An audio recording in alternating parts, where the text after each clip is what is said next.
दोस्तों, सहारे इंसान को कितना कमजोर कर देते हैं ये इंसान तब समझता है जब वह बहुत कुछ खो चुका होता है, क्योंकि सहारे कभी भी परमानेंट नहीं होते, ये टेम्पररी होते हैं, कुछ समय के लिए, कुछ वक्त के लिए। तो चलिए इस कहानी से कुछ सीखते हैं। इससे पहले यदि आपने मेरे चैनल को सब्सक्राइब नहीं किया तो इसे सब्सक्राइब करें और बेल के बटन को दबाएं नोटिफिकेशन के लिए।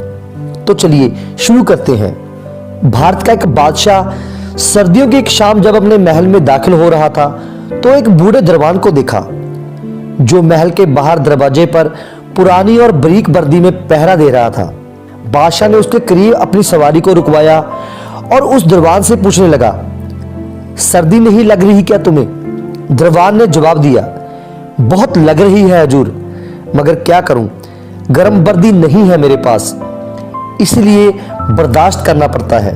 बादशाह को उस पर बहुत दया आई और उसने कहा कि मैं अभी महल के अंदर जाकर कोई गर्म जोड़ा भिजवाता हूं तुम्हें।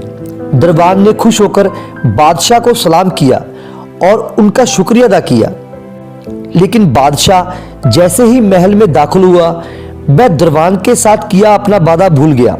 सुबह दरवाजे पर उस बूढ़े दरबान की अकड़ी हुई लाश मिली और करीब ही मिट्टी पर उसकी उंगलियों से लिखी यह तहरीर भी, बादशाह सलामत, मैं कई सालों से सर्दियों में इसी नाजुक वर्दी में दरबानी कर रहा था, मगर कल रात आपके गर्म लिबास के वादे ने मेरी जान निकाल दी।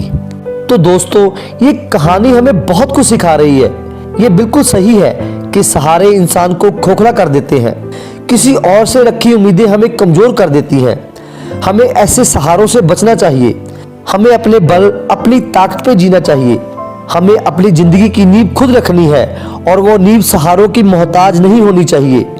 तभी हम जी सकते हैं, तभी हम सफल हो सकते हैं।